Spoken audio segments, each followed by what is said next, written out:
হে মুমিনগণ, যারা ঈমান এনেছো আল্লাহ আল্লাহ রাসূলের উপর, কবরের উপরে, হাসরের উপরে, জান্নাতের উপরে, তোমাদেরকে বলছি লা তাকুলু রাইনা, রাইনা বলে ডেকো না আমার নবীকে। যেই শব্দ দিয়ে আমার নবীকে, আমার নবীর শান ছোট হয়, সেই শব্দ উচ্চারণ করো না।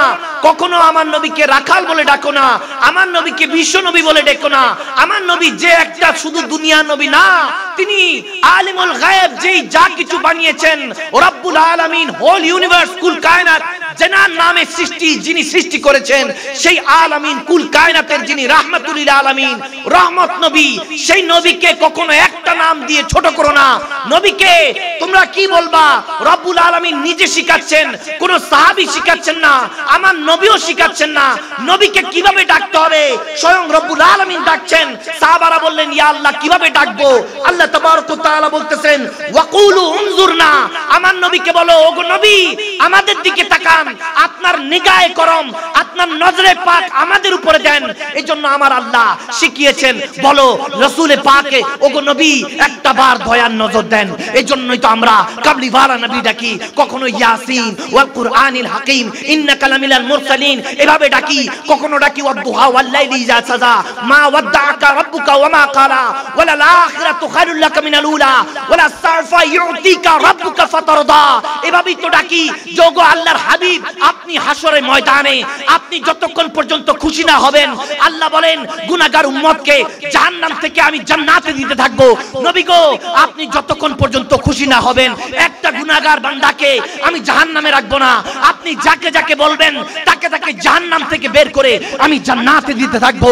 সেই নবীকে কখনো কামলিওয়ালা নবী বলে ডাকি, কখনো চাঁদের ওয়ালা বলে, কখনো ইয়া আইয়ুহাল মুদাসসির, ইয়া আইয়ুহাল মুজাম্মিল বলে ডাকি, কখনো ইয়াসিন বলে ডাকি, কখনো তাহা বলে বলি, কখনো ওয়া মা আরসালনাকা ইল্লা রাহমাতাল লিল আলামিন বলি, কখনো ইন্না আতাইনা কাল কাউসার, আল কাউসার, আল খায়রা কুল্লাহু, ওগো নবী, আপনাকে আল কাউসারের মালিক বানানো হয়েছে।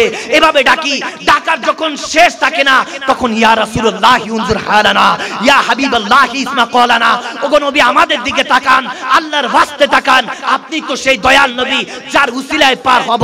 এভাবে যখন ডাকতে থাকে, তখন হয়তোবা শায়রা আহলে সুন্নাতরা বলতে থাকে, জব হুসনে থা উনকা জলওয়া নুমা আনওয়ার কা আলম क्या होगा, हर कोई फिदा है बिन देखे तो दीदार का आलम क्या होगा।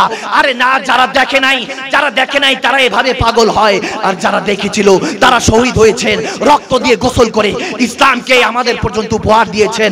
সেই সাহাবায়ে রাসূলরা মুহাব্বত করেছেন, ধন দৌলত উজাড় করে আমার নবীকে ভালোবেসেছেন।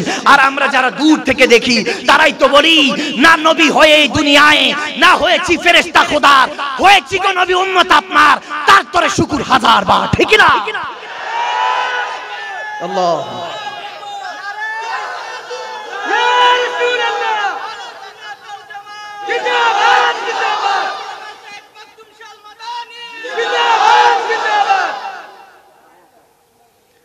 সে নবী কি আমার আপনার মতো? আওয়াজ মনে হয় আমার আপনার মতো। যারা বলবে নবী আমাদের মতো, তারা কখনো মুমিন হতে পারে? ফাখবিরনা ইয়া রাসূলুল্লাহ। সাহাবারা এভাবে জামায়াত হয়ে বলতেন, ইয়া রাসূলুল্লাহ, আপনি কে একটু যদি ভেঙে বলতেন। সুবহানাল্লাহ কয় না? তো আমার সাহাবারা জানতেন না নবীকে? জানতেন না? আওয়াজ দেন, জানতেন না? সাহাবীদের থেকে কি আমরা বেশি জানবো? আওয়াজ দেন, সাহাবীদের থেকে নবীকে কি আমরা বেশি জানবো? নবীজি কে দেখতেন, সেই নবীকে দেখেই তো জান মাল কুরবান করে বদর, উহুদ, খায়বারের যুদ্ধের মধ্যে শহীদ হয়েছেন কত সাহাবা। হায় হায়, এক হিন্দু ব্যক্তি কলকাতা থেকে আমাকে ফোন দিয়েছে, বলে হুজুর আমি কলমা পড়তে চাই। সুবহানাল্লাহ। কিভাবে কলমা পড়বো? আমি বললাম, কালমা পড়বেন, ভালো কথা, আপনাকে মোবারকবাদ, কংগ্রাচুলেশন দিচ্ছি, কিন্তু ইসলামের কোন কথা আপনার অন্তরের মধ্যে এরকম প্রবেশ করেছে যে আপনার কলমা পড়তে মন চাইতেছে? বলে, ইয়ার ওগো হুজুর, আল্লাহর হাবিবের একটা সাহাবাদের কিছু ওয়াকিয়া শুনে আমার নবীজির প্রতি প্রেম চলে এসেছে। বলে, একটা হাদিস শুনেছে এক হুজুর থেকে, আমি কোনো একটা ওয়াজে বয়ান করেছিলাম, বলতেছে এই ওয়াজটা শুনে আমার ঈমান চলে এসেছে। বলতেছে, আমি শুনেছি বদরের যুদ্ধে এরকম হয়েছে যে এক সাহাবী খুব ঘায়েল অবস্থায় যুদ্ধ করতে করতে তলোয়ার, কাফেরদের তলোয়ারের আঘাতের সম্মুখীন হয়েছে, রক্ত পড়ছে, তৃষ্ণা লেগেছে, পানি পান করতে যাবে। একজন ভাই আরেক সাহাবী নাকি পানি পানি করে চিৎকার দিয়ে উঠলো, নিজে না পান করে দৌড়ায় গেল ওই ভাইয়ের কাছে। গিয়ে যখন বললেন পানি খান, উনি একটু বয়োজ্যেষ্ঠ ছিলেন, বয়স বেশি ছিল, তখন তিনি দেখতেছে যে ওনার বুকে ছুরির আঘাত, তলোয়ারের আঘাত এবং একটা বাজু কাটা, একটা হাত কাটা, রক্ত পড়ছে টপ টপ করে। যখন এরকম অবস্থা, বলতেছে পানি পান করার জন্য যখন উনি পাত্রটা নিবেন, বলতেছে আমি পান করব না, সামনে আমার আরেকটা ভাই ঘায়েল অবস্থায় পড়ে আছে, আহত অবস্থায়, তাকে পানি পান করাও। ওই প্রথম ব্যক্তি বলতেছে আমি দ্বিতীয় জনকে ছেড়ে, প্রথম জনকে ছেড়ে দ্বিতীয় জনের কাছে দৌড়ায় গেলাম। দৌড়ায় গিয়ে তেনাকে পানি দিব, দেখতেছি ওনার দোনো বাজু কাটা, এক পা কাটা। তারপর তেনার দেহের মধ্যে ছুরির আঘাত, তেনাকে পানি পান করাতে যাব। তিনি বলতেছে আমাকে নয়, সামনে আরেকজন পানি পান করার জন্য অপেক্ষা করছে, তেনাকে পানি পান করাও, তেনার কাছে যাও। ওই যুবক যখন দৌড়ায় সামনে তৃতীয় ব্যক্তির কাছে গেল, গিয়ে দেখতেছে ওনার হাত পা দুটোটা কাটা, এখান দিয়ে অনেকটা, গলার এদিক দিয়ে গর্দান দিয়ে অনেকটুকু কাটা, বুকে পিঠে তীর লেগে আছে, বিক্ষিপ্ত অবস্থায় পানি পানি আস্তে আস্তে চিৎকার দিচ্ছে। ওই যুবক কিন্তু নিজেও আহত অবস্থায় ছিল, এইভাবে দৌড়ায় দৌড়ায় পানি পান করাতে গেল। উনি বলতেছে না না, সামনে যাও, সামনে আমার আরেকটা ভাই আহত হয়ে পড়ে আছে, হয়তোবা তিনি মৃত্যুর সাথে পাঞ্জা লড়ছে, কিছুক্ষণ পরেই হয়তোবা আল্লাহর রাস্তায় শহীদ হয়ে যাবে, তেনাকে পানি পান করাও। ওই হিন্দু ব্যক্তিটা আমার সাথে ফোন করে কান্না চলে আসলো, সে কান্না করতে করতে বলতেছে হুজুর, ওই যুবক নাকি তারপর সামনের দিকে যখন চতুর্থ ব্যক্তিকে পানি, পঞ্চম ব্যক্তিকে পানি পান করাতে গেল, সে দেখতেছে ওখানে গিয়ে উনি আরো অনেক বেশি আহত অবস্থায় ছিল। পানি পান করতে করতে ওই লোক যখন পানির জন্য এগিয়ে গেলেন, সে মুচকি হাসি দিয়ে পানিটা ধরে বলতেছে আমাকে না, যারা আমার কাছে পাঠিয়েছে তাদের কাছে নিয়ে যাও, কলমা পড়ে ওখানেই শহীদ হয়ে গেল। সুবহানাল্লাহ। পানি পান করলেন না। এরপর ওই যুবক বলতেছে আমি পঞ্চম ব্যক্তিকে ছেড়ে আল্লাহ রাস্তায় যখন শহীদ হয়ে গিয়েছে, আমি চতুর্থ ব্যক্তির কাছে দৌড়ায় এসে দেখি উনিও আল্লাহ রাস্তায় শহীদ হয়ে গিয়েছেন। ইন্না লিল্লাহি ওয়া ইন্না ইলাইহি রাজিউন। যখন তিনিও শাহাদাতের জাম পান করলেন, বলতেছে হুজুর, তারপরে তৃতীয় ব্যক্তির কাছে আসলো, দেখতেছে উনিও শহীদ। দ্বিতীয় ব্যক্তি প্রথম ব্যক্তির কাছে এসে দেখে তেনারাও শহীদ হয়ে গিয়েছে। ওই যুবক ওই পানি পান করলেন না, যেই পানি আমার ভাইরা পান করতে পারে নাই, সে বলতেছে আমিও পান করব না। সেই পানি রেখে আবার যুদ্ধ করতে গিয়ে ওখানে যুদ্ধ করতে করতে আল্লাহ রাসূলের মহব্বতে আল্লাহর রাস্তায় শাহাদাতের জাম পান করেছেন। ওই হিন্দু ব্যক্তিটা বলল হুজুর, যারা ইসলামের জন্য এরকম করতে পারে, আল্লাহ রাসূলের মহব্বতে যারা এরকম শাহাদাতের জাম পালন করতে পারে, জাম পান করে যারা শাহাদাত বরণ করতে পারে, যাদের অন্তরের মধ্যে আল্লাহ রাসূলের প্রতি এত মহব্বত, যারা এক ভাই আরেক ভাইয়ের মৃত্যু সজ্জার জন্য পানি পান করতে পারে না, এরকম মহব্বত যাদের সিনার মধ্যে, নিশ্চয়ই সেই ধর্ম সাচ্চা ধর্ম, নিশ্চয়ই সেই পয়গম্বর সাচ্চা পয়গম্বর, নিশ্চয়ই সেই ধর্মের রব সাচ্চা রব। এজন্য হুজুর আমি কালমা পড়তে চাই। সে আমার কাছে কালমা পড়ে মুসলমান হয়ে গিয়েছে। সুবহানাল্লাহ। হেদায়েতের মালিক কে? আওয়াজ দেন মুসলমান, হেদায়েতের মালিক কে? কোথায়? মুসলমান হয়ে মুসলমানের গীবতের মধ্যে ব্যস্ত। আওয়াজ দেয় না। এক মুসলমান আর এক মুসলমানের হক লুণ্ঠন করায় ব্যস্ত। গত 2 দিন আগে তো গেছে 14 ফেব্রুয়ারি। হাই হাই, কত গুনার মধ্যে ব্যস্ত মুসলমানের আওলাদ। আওয়াজ দেন, আওয়াজ দেন, ঠিক না? কত কিছু ইহুদি নাসারারা আমাদেরকে দিয়ে ব্রেনটা নষ্ট করে ফেলছে। যুবক, এই দুনিয়ার আপনজন আজকে আছে কালকে নাই, মনে রাখবা দয়ার নবী মায়ার নবী আপনা সদাই, ঠিক না? তিনি কবরে হাসরে শাফাত করে তোমাকে জান্নাতে নিয়ে যাবে। একবার এক মজলিসের মধ্যে এক যুদ্ধের পরে গনিমতের মাল বিতরণ করছেন আল্লাহর নবী, বুখারী শরীফের হাদিস। আমার নবী যুদ্ধের পরে গনিমতের মাল যেগুলো কাফেরদের থেকে বাজেয়াপ্ত হয়েছে সেগুলো যখন বন্টন করছেন, এক ইহুদি মহিলা দৌড়ায় আসলেন আমার নবীর কাছে, এসে বলতেছে ইয়া রাসূলুল্লাহ, আমার সন্তানকে খুঁজে পাচ্ছি না, ছোট্ট সন্তান 4-5 বছরের সন্তানকে খুঁজে পাচ্ছি না। চোখের পানি ছেড়ে দিয়ে বলতেছে ইয়া রাসূলুল্লাহ, শুনেছি আপনার দরবার থেকে কেউ খালি ফিরে না। আর আমাদের থেকে ইহুদি মহিলার ঈমান আরো ভালো। আওয়াজ দেয় না। আমরা বলি নবীজির কাছে গেলে কিছুই পাওয়া যাবে না। ইহুদি নারী বলে, ইয়া রাসূলুল্লাহ, শুনেছি আপনার দরবার থেকে কেউ খালি হাতে ফিরে না। যখন ইহুদি নারী এটা বলতেছে, আমার নবী বলতেছে, হযরত ওমর রাদিয়াল্লাহু তাআলা আনকে ডাক দিয়ে, হযরত শের খোদা আলী কারামাল্লাহুল ওয়াজহুল করিম, শের খোদা আলীকে ডাক দিয়ে বলতেছে, আলী ইয়া ওমর, এখানে আসো, যুদ্ধের গনিমতুল মাল এগুলো পরে বন্টন করো, আগে এই নারীর বাচ্চাকে খুঁজে পাচ্ছে না, এই মা তার সন্তানকে খুঁজে পাচ্ছে না, সন্তানকে খুঁজে বের করো। সুবহানাল্লাহ। যখন এরকম হলো, হযরত ওমর রাদিয়াল্লাহু তাআলা তাড়াতাড়ি কয়েকজন সাহাবাদেরকে নিয়ে আল্লাহর নবীর হুকুম পালন করার জন্য ব্যস্ত হয়ে পড়লেন। শের খোদা আলীও কিছু সাহাবাদেরকে নিয়ে খুঁজতে শুরু করলেন মাঠের মধ্যে, ওই ময়দানের মধ্যে খুঁজতে খুঁজতে খুঁজতে খুঁজতে কয়েকজন জিজ্ঞেস করতে করতে ওই বাচ্চাকে খুঁজে পাওয়া গেল। বাচ্চাটা যখন ওই মহিলা ওই ইহুদি নারীর কাছে তুলে দিল, ওই ইহুদি নারী সন্তানকে পেয়ে বলতেছে, হ্যাঁ হ্যাঁ এটাই আমার সন্তান। সাথে সাথে কোলের মধ্যে নিয়ে গালে মুখে চুমু খাচ্ছে, আদর করছে। মা তো সন্তানকে পেলে এরকমই করে, ঠিক না? হায় হায়, মায়ের ভালোবাসার সাথে কোনো ভালোবাসার মিল আছে? আওয়াজ দেন, মিল আছে? নাই। ভাইয়ের আমার, বাবার আমার, যখন আমার নবী দেখতেছে যে সেই সন্তানকে মাটা আদর করছে, হযরত ওমরের দিকে, হযরত শের খোদা আলীর দিকে আমার নবী তাকিয়ে বলতেছেন, ইয়া আলী ইয়া ওমর, বলো এই ভালোবাসা দেখে কি মনে হচ্ছে? নবীজির এই কথা শুনে হযরত আলী হযরত ওমর বলতেছেন, ইয়া রাসূলুল্লাহ, এই ভালোবাসার উপরে তো কোনো ভালোবাসাই নেই, মা তার সন্তানকে পেয়ে কি খুশি। সুবহানাল্লাহ। এটার মধ্যে কোনো স্বার্থ, আওয়াজ দেন, স্বার্থ, কোনো স্বার্থপরতা নেই। এই ভালোবাসা তো অনেক মাতৃত্বের ভালোবাসা, এটা তো, এটার মধ্যে কোনো সেলফিশগিরি নেই, স্বার্থপরতা নেই, এটার মধ্যে কোনো চাওয়া পাওয়া নেই। সন্তান মাকে পেয়ে খুশি, মা সন্তানকে পেয়ে খুশি। তখন আমার নবী চোখের পানি ছেড়ে দিলেন, বলতেছে, জানো ওমর, জানো আলী, আল্লাহ তাবারক ওয়া তাআলা এই ভালোবাসা 100 ভাগ বানিয়েছেন। সুবহানাল্লাহ। 100 ভাগ বানিয়ে এক ভাগ এই 18,000 মাখলুকাতের মধ্যে দিয়েছেন।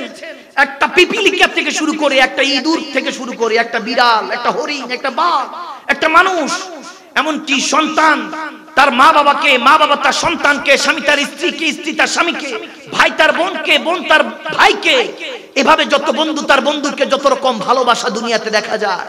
মাঝে মাঝে সোশ্যাল মিডিয়াতে দেখবেন, আমি প্রায় সময় দেখি, বৃষ্টির সিজনে একটা ইঁদুর দেখতেছিলাম, যে ওই যে খোয়ার আছে বা ইঁদুরের যে গর্ত, ওই গর্তের মধ্যে বাচ্চা 4-5টা রয়ে যায়, পানি ভর্তি হওয়া সত্ত্বেও ইঁদুর জানের রিস্ক নিয়ে দেখতেছিলাম যে কামড় দিয়ে দিয়ে ওই পানির ভিতরে ডুব দিয়ে তারপর বাচ্চাদেরকে উদ্ধার করছে। সুবহানাল্লাহ। এরকম দেখা যায় কি যায় না? একটা ইঁদুর তার বাচ্চাদেরকে দেখবেন হেফাজত করছে। ইঁদুর তার অন্তরের মধ্যে মাতৃত্বের ভালোবাসা, সন্তান রেখে সে পলায়ন করছে না, বৃষ্টি বাদল ঝড় তুফানকে তোয়াক্কা করছে না, এগুলো বাদ দিয়ে তার সন্তানকে এভাবে হেফাজত করছে। যদি ভাইরা আমার, বাবার আমার, গভীর খেয়াল করেন, আমার নবী বলতেছেন, এই যত রকম ভালোবাসা 18,000 মাখলুকাতে আল্লাহ তাবারক ওয়া তাআলা দিয়েছেন, এটা এক ভাগ, আর 99 ভাগ আল্লাহ তাবারক ওয়া তাআলা নিজের কাছে রেখে দিয়েছেন। আদম সফিউল্লাহ থেকে কিয়ামত পর্যন্ত বান্দা এক ভাগ নিয়ে আছে, একজন আরেকজনের ভালোবাসার জন্য। যত রকমের তোমরা 14 ফেব্রুয়ারি পালন করো, যাতে সারা জীবনের জন্য বিয়ে করে নবদুলহা দুলহান একত্রিত হয়, এই যত ভালোবাসা দেখছো, নব বাচ্চা, একদম নিউ বর্ন বেবি, এই নব বাচ্চা যখন বাচ্চা জন্মগ্রহণ করে, এই বাচ্চার দিকে তাকায় যখন সবাই নিষ্পাপ ভালোবাসার দিকে তাকায়, এই ভালোবাসা মা বাবা হোক, আত্মীয় স্বজন হোক, যত রকম দুনিয়াতে ভালোবাসা আছে, 18,000 মাখলুকাতের এই ভালোবাসা আল্লাহ যা সৃষ্টি করেছেন, আদম সফিউল্লাহ থেকে কিয়ামতের আগ পর্যন্ত, আমার নবী হযরত ওমর আলীকে বলতেছে, এটা 1% ভালোবাসা, বাকি 99% ভালোবাসা রব্বে করিম নিজের কাছে রেখে দিয়েছে।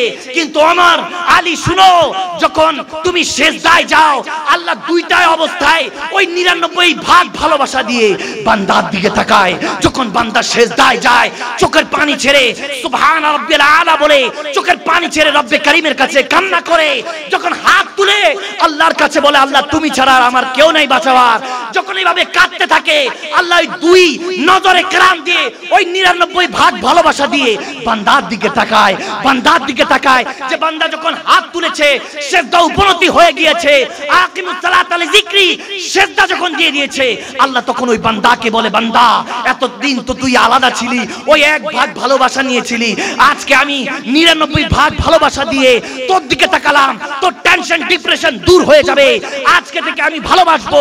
রাব্বুল আলামিন বলে আমি তোকে ভালোবাসবো বান্দা, কুলিন কুনতুম তুহিব্বুনাল্লাহ ফাত্তাবিউনি ইউহিব্বুকুমুল্লাহ। আল্লাহ বলেন বান্দা আজকে আমি তোকে বান্দা থেকে বন্ধু বানিয়ে নিব।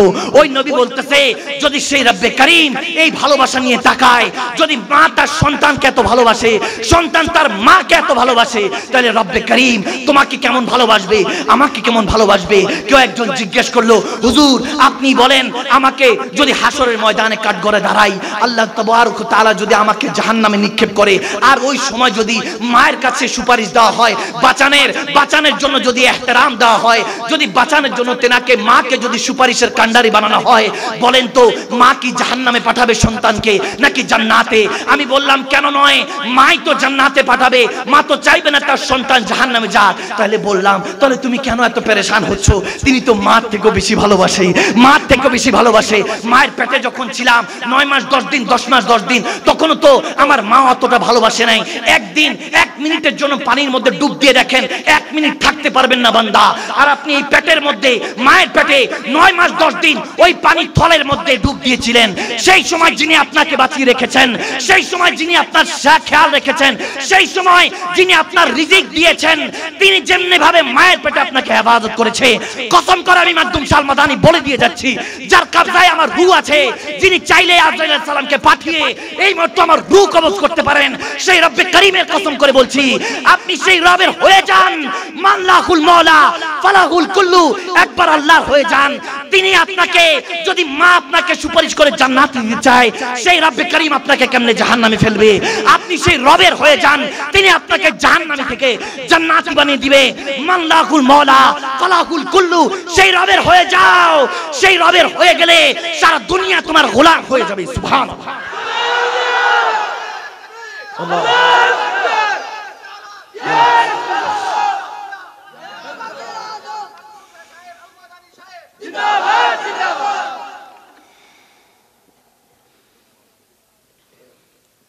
আল্লাহু আকবার বলবেন না?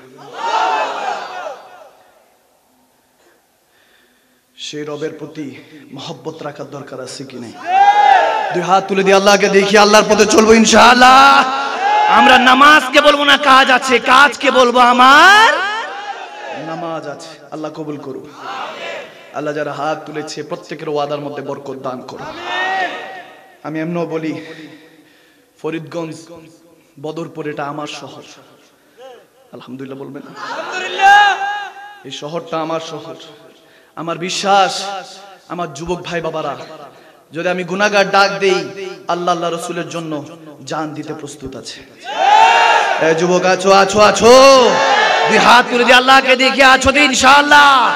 দাজ্জালের ফিতনার জন্য যদি মাহদী আলাইহিস সালাম চলে আসে, আমরা ডাক দেই মাঠে ময়দানে যেতে পারবা না। সেদিন 1450 বছর আগের মতো রাহমাতুল লিল আলামিনের ডাকে যদি সাহাবারা রক্ত দিয়ে গোসল করে ইসলামকে জিন্দা করে, তোমরা আমরা তো এই 1971 সালে যুদ্ধ করেছি দেশের জন্য, ভাষার জন্য।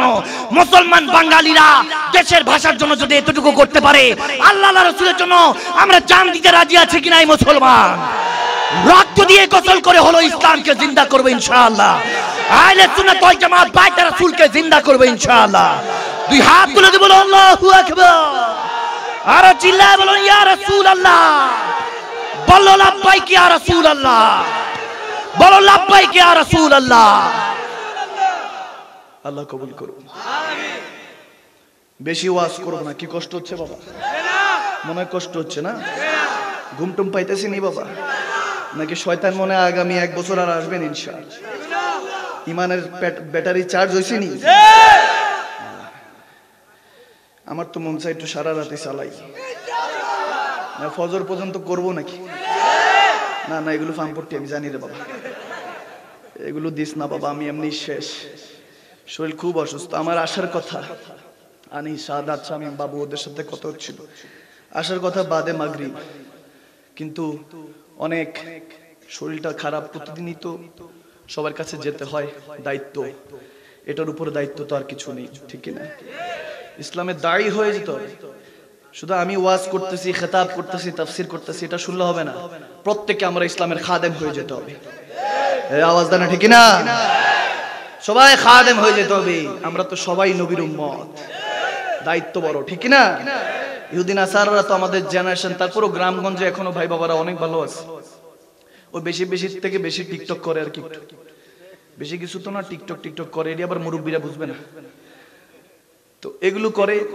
এছাড়া নয়তো বা এত বেশি একটা ইফ টিচিং এখন দেখাও যায় না, গুনাহ খাতা কম, কিন্তু একা একা গুনাহ করে, আছে কি নাই? আওয়াজ দেন, আছে কি নাই? মনে রাখবা যুবক, যখন তুমি গুনাহ করছো, ভাবছো কেউ দেখছে না, যিনি দরজার নিচে দিয়ে অক্সিজেন পাঠিয়ে দিয়েছে তিনি সবই দেখে। আওয়াজ দেন ঠিক না? এটাই মনে রাখবা, আর কিছু লাগবে না। গুনাহ থেকে বাঁচার এটাই একটা পেয়ারা। ভাইয়ের আমার কষ্ট হচ্ছে, এই জীবন, মাল, দৌলত সব আমার নবীর। আওয়াজ দেয় না? আমাদের যা কিছু আছে, সয় সম্পত্তি, জায়গা জমিন যা আছে, সব আমার নবীর। আর নবীর মালিক কে? আওয়াজ দেয় না কে? তাহলে তো যা বোঝা গেল, দিন শেষে সবই আল্লাহ। মিলছে নি? সবই আল্লাহর। আমাদের বলে কিছু, পরের জায়গা, পরের জমি, ঘর বানায়া আমি রই, আমি তো এই ঘরের মালিক নই।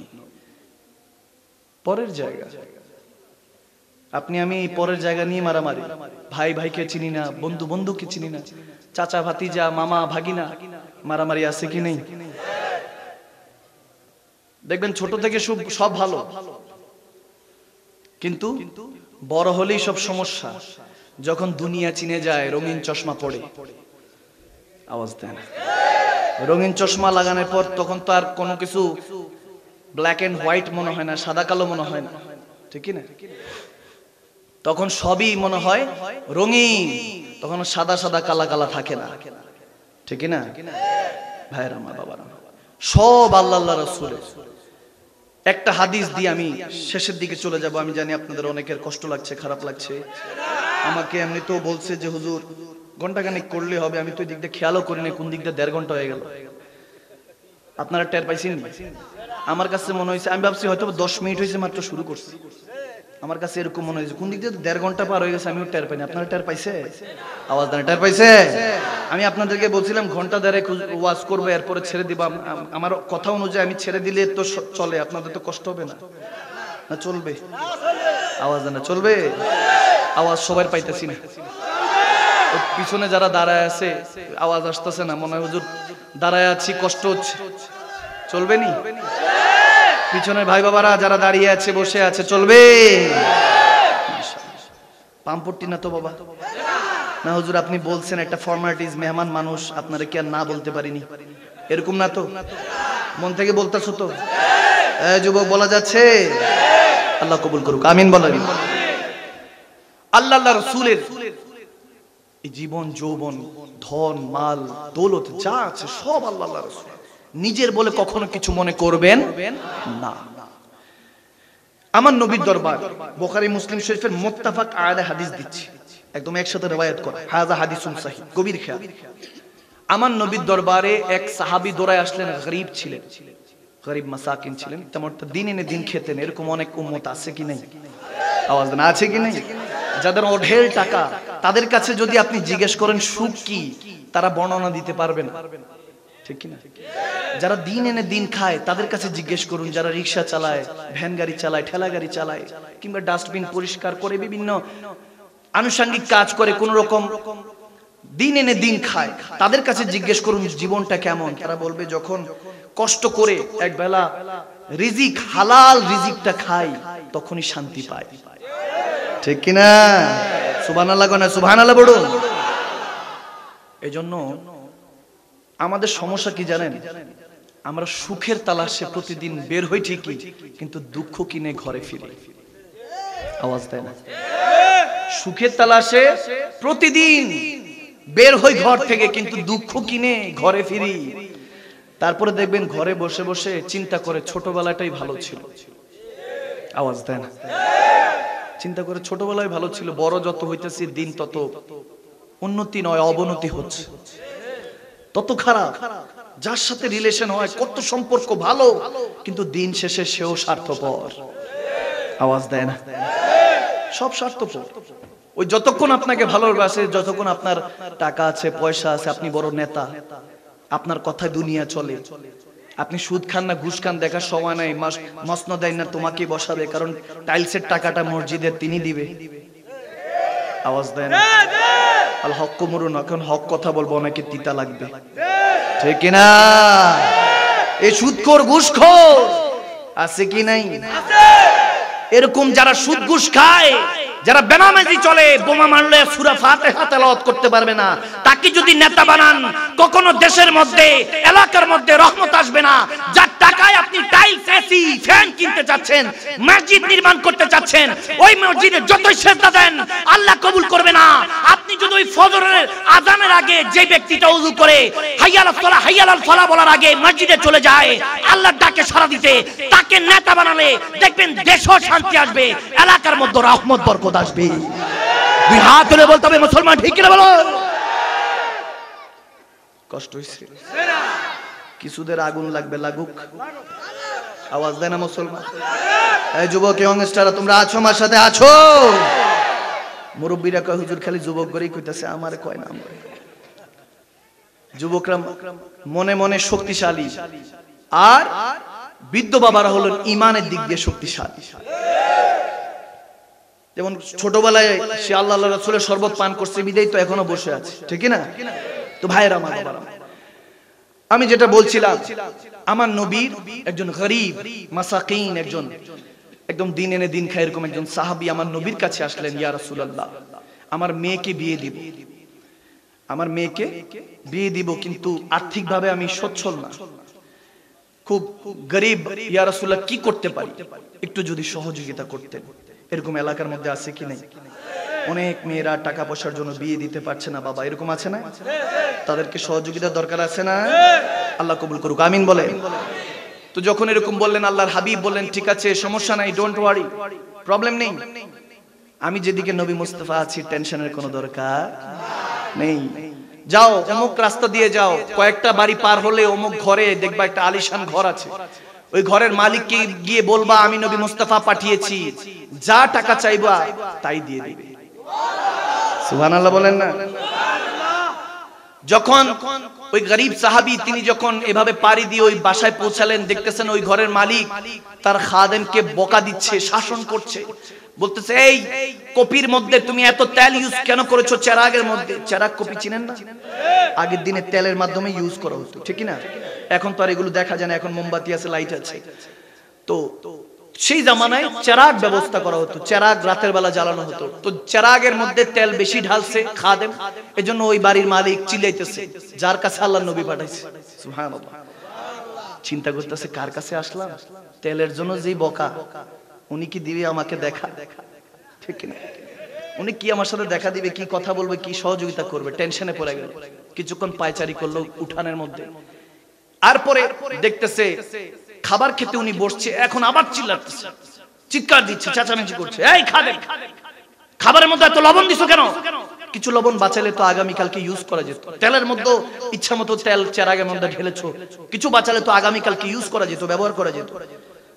তো ওই ব্যক্তি চিন্তা করতেছে তেল আর নুনের লেগে যে ধমক, ওনার কাছে কি টাকা চান? আওয়াজ দেয় না? তেল আর লবণের জন্য যে ধমক দিছে, ওনার কাছে টাকা চাইলে আমার চুল ধরে মারেনি আল্লাহ মালুম, লাঠি উষ্টা দেয়নি, ডরে ভয়ে তো আর টাকাই চিনতে পারতেছে না। দৌড়ায় আসলো আমার নবীর কদমে, ইয়া রাসূলুল্লাহ কার কাছে পাঠাইছেন? বলে সব জানি, আবার যা। সুবহানাল্লাহ বলেন না? সুবহানাল্লাহ। কি বলবি সব জানি, আবার যা, তুই তো এখনো বলছ নাই, যা। আল্লাহর নবীর হুকুম শুনে সে যখন আবার দৌড়ায় আসলো, এসে তখন দেখতেছে ওনার খানা পিনা শেষ, বারান্দার সামনে দাঁড়িয়েছে, ঘরের আঙিনার সামনে দাঁড়িয়ে আছে। সালাম দিলেন, আসসালামু আলাইকুম। উনি বলেন ওয়ালাইকুম সালাম, কি চাই? বলেন আমার নবী পাঠিয়েছিলেন আপনার কাছে। বলার সাথে সাথে বলতেছে আরে ভিতরে আসেন, আপনি আমার মেহমান। সুবহানাল্লাহ। আপ্যায়ন দেখে তো উনি এমনি ভিতরে কিন্তু টাসকি, যে কি না কি করে উত্তম মধ্যম ঘরে দিয়ে নিয়ে দেয়। এখন নবীজি পাঠাইছে শুনে তো ভিতরে নিয়ে খাবার দাবার আপ্যায়ন করতেছে যে কিছু খান। বলে কিছু আরজি ছিল। বলে আরজি শুনবো, আগে খেয়ে নেন। সুবহানাল্লাহ। আগে এসছেন আপনি মেহমান, আমার নবী পাঠিয়েছে। তো যখন খাবার দাবার কিছু খেলো, বলতেছে হযরত আমার একটু একটা চাওয়া পাওয়া ছিল, আমার নবী পাঠিয়েছিলেন, আমার একটা মেয়ে আছে, কন্যা সন্তান, বিয়ের বয়স হয়েছে, বিয়ে দিব, টাকা পয়সার অভাব। বলো আচ্ছা কিছু সহযোগিতা দরকার? বলে হ্যাঁ। সাথে সাথে পকেট থেকে একটা চাবির থোকনা নিয়ে বলতেছে এটা নিয়ে যান। চাবির ছড়াটা নিয়ে বলতেছে অমুক দরজায় ওখানে রুম আছে, ওই রুমের মধ্যে যান, তালা খুলে যা লাগে নিয়ে যান। এই আওয়াজে মানি না, আরো জোরে। এখন সেই ব্যক্তি যখন ওই তালা খুলতে গেল, ঘরের মধ্যে গিয়ে তালাটা খুলছে, তালা খুলে দেখো ওখানে জহরার টাকা পয়সা অভাব নেই, আরবকে আরব মনে হয় কুল কায়নাত চলবে এরকম টাকা পয়সা, এত ধন সম্পত্তি দেখে সে হয়রান। তখন বলতেছে ওই হযরত বলতেছে তোমার যা লাগে ওখান থেকে নিয়ে যাও। ওই গরিব ওই সাহাবী যখন টাকা পয়সা যা লাগান নিছেন, নেওয়ার পর বলতেছে এতটুকু চলবে না, আরো লাগবে। বলে না না আর লাগবে না, যেটুকু হয়েছে এটা দিয়ে আমার মেয়ের বিয়ে হয়ে যাবে এবং কি আমি নিজেও চলতে পারবো। বলে কিছু আরো নিয়ে যান, এটা দিয়ে ব্যবসা করে কিছু উন্নতি করেন, যদি ফেরত পারেন, যদি পান, যদি ব্যবসায় লাভ হয় তাহলে আমাকে ফেরত দেন। যখন এরকম সহযোগিতা করলো ওই গরিব সাহাবী, তিনি চিন্তায় পড়ে গেলেন, তিনি আশ্চর্য হয়ে গেলেন, স্ট্রেঞ্জ হয়ে চিন্তা করছেন যে এরকম সহযোগিতা উনি আমাকে করছেন, যিনি একটু আগে তেল আর লবণের জন্য খাদেমকে বকাঝকা করছিলেন। তখন যেতে যেতে বলতেছে হযরত আমার একটা প্রশ্ন ছিল, একটু আগেও তো আপনি আপনার খাদেমকে লবণের জন্য তেলের জন্য বকাবাদ্য করছিলেন, এখন আপনি কেন আমাকে এত সহযোগিতা করছেন? তখন বলতেছে আমাকে ওসমানে গনি বলা হয়, আমি নবীর তৃতীয় খলিফা, আমাকে গনি বলা হয়, আমি হলাম ধন সম্পত্তির মালিক। এতক্ষণ ধরে যখন বাঁচাচ্ছিলাম ইন্নাল্লাযীনা ইউবাউনাকা ইন্নামা ইউবাউনাল্লাহ, আমি তো আল্লাহর রাসূলের কুরবান হয়ে গিয়েছি, আমার ধন সম্পত্তি সবই তো আল্লাহ, সবই তো রাসূলুল্লাহ, সবই যখন রাসূলুল্লাহ স্বয়ং রাসূল যখন আপনাকে আমার কাছে পাঠিয়েছেন, তখন আমি কেন এখানে কৃপণতা করব? তখন তো বাঁচাচ্ছিলাম আমার রাসূলটা বাঁচাচ্ছিলাম, যখন আমি তেল আর লবণকে বাঁচাচ্ছিলাম আমার আল্লাহটা বাঁচাচ্ছিলাম, যে আগামী কালকে থাকলে ওখানে ব্যবহার করা হবে, আমি তো আমার আল্লাহর রাসূলেরটা বাঁচাচ্ছিলাম। এখন যখন স্বয়ং রাসূল পাঠিয়েছে, এখন কেন বাঁচাবো? যা লাগে নিয়ে যাও। যখন এরকম বলছে তখন হয়তোবা ওই সাহাবী এরকম মোহাব্বতে ইশকে হয়তোবা বলছিল ये नाज ये अंदाज हमारे नहीं होते, अगर झोली में टुकड़े मुस्तफा तुम्हारे नहीं होते, मिलती हुजूर नाथ के दर से भी इस मंगतों के यहाँ गुजारे नहीं होते। रब है युती, मुस्तफा है कासिम, रिज़्क उसका है, खिलाते ये है ठंडा ठंडा मीठा मीठा, पीते हम है और पिलाते ये है। सुभान अल्लाह।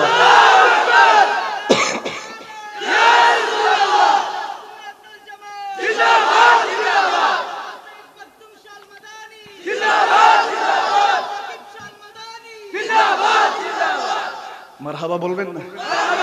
তাহলে আমাদের যা আছে জান মাল সব আল্লাহ রাসূলের।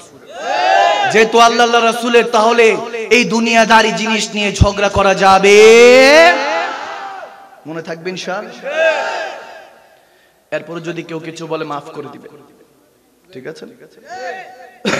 যদিও আমার বিখ্যাত দুই একটা কথা আছে, আমাকে যখন বলে যে হুজুর আপনার বিরুদ্ধে তো অনেক কিছু বলে, এখানেও তো আসছে, সব যে হাজার হাজার মানুষ হইছে, সব যে আমার ভালোবাসা দিয়ে একদম ভরপুর করে দিবে এরকমও না। কিছু হইছে এখান থেকে কেটে ওইখানে আওয়াজ দেয় না, ঠিক না? কিছু আসছে দেখি না হুজুর কি বলে, কিছু আসছে মাদানী হুজুরের ওয়াজ শুনবো, কিছু আসছে যে হুজুর নামতে দেরি না, একটা সেলফি তো নিমুই, হুজুর 1 বছর পর পাইছি, আবার কবে না কবে পাই, আছে কি নাই? আওয়াজ না আছে কি নাই? কিছু আসছে মহব্বতে, কিছু আসছে ঘৃণার তাগিদে, যে যেটাই বলুক না কেন। আবার কিছু কিছু এসেছে হুজুর মাকদুম শাহ মাদানী যা ওয়াজ করবে কোরআন সুন্নাহর কথা শুনে দিলকে মদিনার মাগান বানাবো, ঠিক না?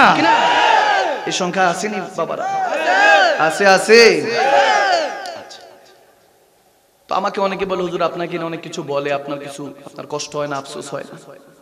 বললাম হ্যাঁ, আফসোস একটাই, আলহামদুলিল্লাহ, আফসোস একটাই যে আমার কোনো আফসোস নাই। সুবহানাল্লাহ কয় না? আফসোস একটাই, আমার কোনো আফসোস নাই। আলহামদুলিল্লাহ পড়বেন না? আলহামদুলিল্লাহ। আর দ্বিতীয়ত, কেউ কিছু বললে গায়ে মাখবেন না। যদি সবকিছু গায়ে মাখেন, পাউডার মাখবেন কোন জায়গায়? ঠিক না? আওয়াজ দেন না, ঠিক না? শীতকালে বলছি যে সবকিছু গায়ে মাখলে লোশন মাখবেন কোন জায়গায়? এখন তো শীত প্রায় গেছে গিয়ে, এখন হলো সব যদি গায়ে মাখেন, পাউডার মাখবেন কোন জায়গায়? ঠিক না? আওয়াজ দেন, আওয়াজ দেন, ঠিক না? গায়ে মাখবেন। কেউ কিছু বললে মাফ করে দিবেন, ক্ষমা করে দিবেন। আপনি দুনিয়াতে ক্ষমা করে দিলে হাসরের ময়দানে আপনাকে ক্ষমা করে দিবে কে? আওয়াজ দেন না, কে? মনে থাকবে ইনশাআল্লাহ। এই দুনিয়া ক্ষণস্থায়ী, এই দুনিয়া ক্ষণস্থায়ী। এখানে শিখতে এসেছি, থাকতে নয়। আওয়াজ দেন না। এখানে শিখতে এসেছি, থাকতে নয়। আপনি আপনার স্ত্রীকে বলুন, মা বাবাকে বলুন, এক রাত কবরে থাকবেন আপনার সাথে। আওয়াজ দেন না। এক রাত থাকবে? থাকবে না। ওই অন্ধকার কবরে একা এসেছেন, একাই যেতে হবে। এসেছেন কিন্তু খালি গায়ে। আল্লাহ তাবারক ওয়া তাআলা কিন্তু যাওয়ার সময় আপনাকে খালি গায়ে পাঠাচ্ছেন না, উলঙ্গ পাঠাচ্ছে না। 3টা কাপড়ের ব্যবস্থা করেছে। সাদা কাপড়, কাফনের কাপড়। হয়তো আপনি নিজেও খরিদ করতে পারেননি, সেটা অন্য কেউ খরিদ করে দিবে। আওয়াজ দেন। কিসের অহংকার? কিসের অহংকার? কি নিয়ে যাবে? আপনি যখন ছোট ছিলেন, আপনার কানের মধ্যে আজানটা অন্য কেউ দিয়েছে। নবজাতক যখন নিউবর্ন বেবি দুনিয়াতে আসে, আজান দেয় কানের মধ্যে মুসলমানের আওলাদের, যে আজানের উত্তরও নেন নাই, যে আজানের নামাজও পড়েন নাই। আওয়াজ দেয় না। বড় হয়েছেন, আর আপনার তো হাত ছিল, পা ছিল, চোখ ছিল, কান ছিল, সবই ছিল, জুবান ছিল, বলতে পারতেন না। ওয়া ওয়া করেছেন, তারপর মা খাবার দিয়েছে। না কান্না করলে মাটাও খাবার দেয়নি। আরে আপনি তো চোখ ছিল, দেখতে পারতেন না, হাত ছিল, ধরতে পারতেন না, পা ছিল, চলতে পারতেন না, হামাগুড়ি দিয়ে চলতেন। আপনার মাকে আপনার খাদিম হিসাবে আল্লাহ নিযুক্ত করেছিলেন। একটাবার অতীতে ফিরে যান বান্দা, আপনার অতীতটা ভুলে যাবেন না, পাস্টে ফিরে যান। আপনার নিজের দিকে চিন্তা করুন, অহংকার ধূলিসাৎ হয়ে যাবে। আপনার সবই ছিল, কিছুই করতে পারতেন না। মা বাবা আপনার খেয়াল রেখেছে, লালন পালন করেছে। আজকে যখন শক্তি সমর্থ হয়েছে, এখন আপনার কথায় লাখো মানুষ বসে যায়। তো কি হয়েছে? এখন যে মানুষগুলি ইজ্জত দিচ্ছে, এটা তো আপনাকে ইজ্জত দিচ্ছে অন্য কেউ। আপনি যে ইজ্জতবান, সেটা অন্য কেউ দিচ্ছে বিদায়, অন্য কেউ ইজ্জত করছে বিদায়, সম্মান করছে বিদায় আপনি সম্মানিত। নয়তো আপনার সম্মান কোথায়? আপনি যে পাহাড় পরিমাণ টাকা সম্পত্তি রেখে যাচ্ছেন, ভোগটা অন্য কেউ করবে। আপনি যখন মৃত্যুর সম্মুখীন হবেন, ওদিন আপনার সমস্ত কিছু জানা হয়ে যাবে বান্দা। আপনি সুখের তালাশে বের হচ্ছেন ঠিকই, দুঃখ কুড়িয়ে তো ঘরে ফিরছেন।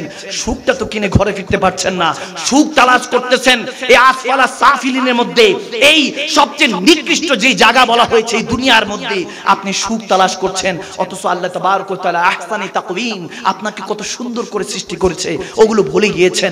এরপরে সুখের নামে যখন দুঃখ কিনে ঘরে ফিরছেন, আপনি শান্তি খুঁজতেছেন, শান্তি তো আপনি খুঁজে পান নাই। শান্তি কিভাবে খুঁজবেন? আল্লাহ তাবারক ওয়া তাআলা বলতেছে, শান্তি হলো আমি রব্বে করিমের সিজদার মধ্যে, শান্তি হলো আমার নবীর প্রেমের ভিতরের মধ্যে।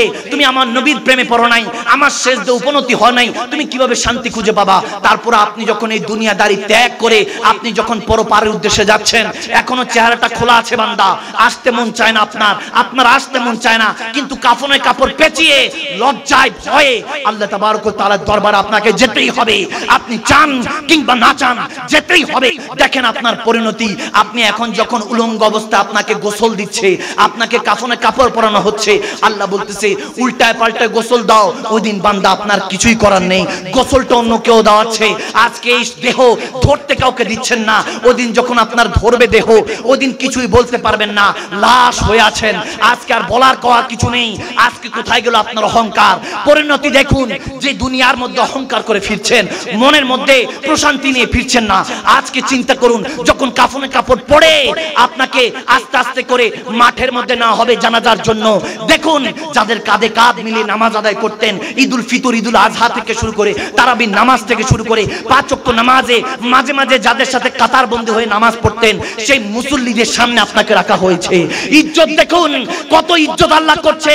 যে ইমামের পিছনে ইক্তেদা করে নামাজ পড়েছেন সারা জীবন, ঈদুল ফিতর থেকে ঈদুল আজহা, তারাবি থেকে শুরু করে জুমার নামাজ, 5 ওয়াক্ত নামাজে যে ইমামকে সামনে রেখে নামাজ পড়েছেন, সেই ইমামের সামনে আপনাকে রাখা হয়েছে। কত জজ ব্যারিস্টার, এমপি, মন্ত্রীর সামনে আপনাকে রাখা হলো। আজকে ইজ্জত দেখুন, আপনার শেষ পরিণতি দেখুন। আল্লাহ কত ইজ্জত ওয়ালা বানিয়ে পাঠাচ্ছে। যে বান্দা একা এসেছিল, দুনিয়াদারি তাকে গ্রাস করেছে, এখন আমার মেহমান। আল্লাহ বলতেছে বান্দাকে ইজ্জত দাও, সম্মান দাও। দেখেন আজকে আপনার নামাজে জানাজা হচ্ছে, কিন্তু এই নামাজে জানাজার কোনো আজান নেই। এই নামাজে আপনি তো আছেন, কিন্তু নামাজটা আপনি পড়তে পারছেন না। জীবনে কত নামাজ পড়লেন, নফল থেকে ফরজ পর্যন্ত, ওয়াজিব থেকে সুন্নত পর্যন্ত, এই নামাজ আপনার পড়া হয় নাই। ইমামগঞ্জরা বলেন ওই ছোটবেলায় যে কানের মধ্যে আপনাকে আজান দেওয়া হয়, সেই আজানের উত্তর আপনি কখনো নেন নাই। আজকে যেই নামাজে জানাজা পড়া হচ্ছে, ওই আজানের নামাজটাই আপনার এই পড়ানো হচ্ছে। না ছোটবেলায় আজানের উত্তর নিতে পেরেছেন, না নামাজে জানাজা আপনার শরীক হতে পেরেছেন। আপনি তো আছেন, কিন্তু নামাজ পড়তে পারছেন না। দেখেন যে আপনরা আপনদের জন্য এত কিছু করছেন, 1 টাকা ইনকাম করতে 10টা মিথ্যা কথা, 10টা মিথ্যাকে ধামাচাপা দেওয়ার জন্য 100টা মিথ্যা বলেছেন। এই তাদের জন্যই যা করছেন, সে আপনরাই আপনাকে দাফন করে আসবে ওই গর্তের মধ্যে, যে গর্তটার নাম খাবার। ওইটাই আপনার শেষ পরিণতি। বুক ফেটে যাবে, কাদের জন্য করলাম, তারাই তো আমাকে মাটি চাপা দিয়ে ধরে আসলো। নাক চিপতে বলবে লাশ থেকে গন্ধ বেরোচ্ছে, তাকে বের করো। আপনার তৈরি করা মাকান থেকে, ঘর থেকে আপনাকে বের করে দেওয়া হবে। এটা আপনার শেষ পরিণতি। যদি আল্লাহ রাসূলের মেহমান হন, আল্লাহ রাসূলের ইজ্জত শরীয়ত মোতাবেক আপনি যদি জীবন পরিচালনা করতেন, তাহলে হাসরের ময়দানে নয়, কবরের ময়দানেই আপনার সাথে দয়াল নবী দেখা করতে চলে আসতো। আরে মিল্লাতে রাসূলুল্লাহ বলে আল্লাহ সিস্টেম রেখেছে, নবীর কদমে আপনাকে রাখা হবে। নবীজি ইস্তেকবাল দিয়ে, ওয়েলকাম জানিয়ে উম্মত আপনাকে সুস্বাগতম বলে কবরে ইস্তেকবাল দিয়ে গ্রহণ করবেন। সেই নবীর পথটা আপনি ছেড়ে দিয়েছেন। কি দেখাবেন কবরে গিয়ে নবীকে? যদি নবী বলে লাদ্রি, ওই উম্মতকে চিনি না, বিয়া নামাজি ছিল, সুদ ঘুষ খাইতো, যতক্ষণ ছিল 10টা হকেরটা, 10টা দেশেরটা হক নষ্ট করেছে। কি উত্তর দিবেন সেদিন যদি নবীকে আপনি পরিচয় না দিতে পারেন? কিন্তু নবী যদি আপনাকে চিনে ফেলে, যদি আশিকে রাসূল হন, কসম করে বলছি এই মাহফিল থেকে যদি আপনি কবুল হয়ে ঘরে ফিরেন, আপনি এই মাহফিল থেকে ফিরার পরে যখন ঘরে যাবেন, দুনিয়ার চোখটা আপনার এখানে বন্ধ হবে। আরশ মুআল্লা থেকে আল্লাহ তাবারক ওয়া তাআলা আপনার কিসমতের চোখটা খুলে দিবে। নবীকে ডাক দিয়ে বলবে, ওগো নবী, জান্নাত বদরপুরে ফরিদগঞ্জে যান, তারা আপনাকে ভালোবেসেছে, ওয়াদা করেছে, তারা নামাজ কালাম ঠিকমতো পড়বে। ওগো নবী, আপনি মদিনায় কি করছেন? যান, তার কিসমত আমি খুলে দিলাম। এই দিক দিয়ে দুনিয়ার চোখ বন্ধ হবে, ওদিক দিয়ে কিসমতের চোখ রব্বে করিম খুলে দিবে। মান রানী ফাকাত জাল হক। যদি রব্বে করিমের হুকুমে আল্লাহ নবী আপনার সাথে দেখা দেয়, আপনার সিনাটা মদিনার আয়না হয়ে যাবে। সুবহানাল্লাহ।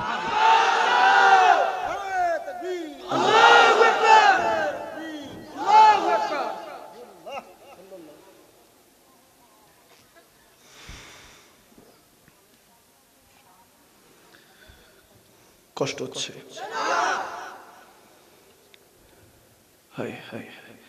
সে নবীর উম্মত ভুলে যাবেন না। সমস্ত নবীদের সুলতান, সম্রাট যিনি ছিলেন, সেই নবীর উম্মত। কত ইজ্জত আপনার আমার, এই ইজ্জতের কথা কখনো ভোলা যাবে? আল্লাহ রাসূলের পথে মতে থাকবো ইনশাআল্লাহ। ইনশাআল্লাহ বলবেন না? আরো জোরে ইনশাআল্লাহ, আরো জোরে। আল্লাহ যারা হাজিরা দিয়েছে, প্রত্যেকের হাজিরাকে কবুল করো। ভাই বাবারা যারা দাঁড়িয়ে আছেন, কষ্ট হচ্ছে না তো বাবা? যারা দাঁড়িয়ে আছেন কষ্ট হচ্ছে? আচ্ছা, আমি এখনই শেষের দিকে চলে এসেছি, আপনাদেরকে আর কষ্ট দিব না। অনেকের কষ্ট হচ্ছে ইনশাআল্লাহ। আমি শুনেছি এই বছর তবরকের ব্যবস্থা হয়েছে, তবরকের ব্যবস্থা হয়েছে। আলহামদুলিল্লাহ, আলহামদুলিল্লাহ পড়বেন না? তবরকের ব্যবস্থা মানে হলো কোরআন সুন্নাহ শুনেছি, রু ভরে যাচ্ছে, কিছুক্ষণ পর পেটের ব্যবস্থা, পেটের খাবারের ব্যবস্থা করবে কে? আওয়াজ দেন না কে? আমরা কি এখানে তবরকের জন্য আসছি? খাবার দাবারের জন্য আসছি? খাবার দাবার তো ঘরে খাই, এখানে না খেলেও ঘরে গিয়ে খেতে পারবো, ঠিক না? এখানে এসেছি আল্লাহ রাসূলের পথে মতে কিভাবে চলতে হয়, রূহ পবিত্র করার জন্য, ঈমানকে তাজা করার জন্য, ঠিক না? ঈমান যেহেতু তাজা হচ্ছে, সেজদা দিলে কবুল করবে কে? তো ভাইয়েরা আমার, বাবারা আমার, আগামী কালকে থেকে 5 ওয়াক্ত নামাজ চলবে তো ইনশাআল্লাহ। এটা হলো প্র্যাকটিস, ইসলামের প্র্যাকটিস। আপনি 5 ওয়াক্ত নামাজ যখন পড়ছেন তখন প্র্যাকটিসে আছেন। ইসলাম হলো প্র্যাকটিস, ধর্ম হলো প্র্যাকটিসের নাম।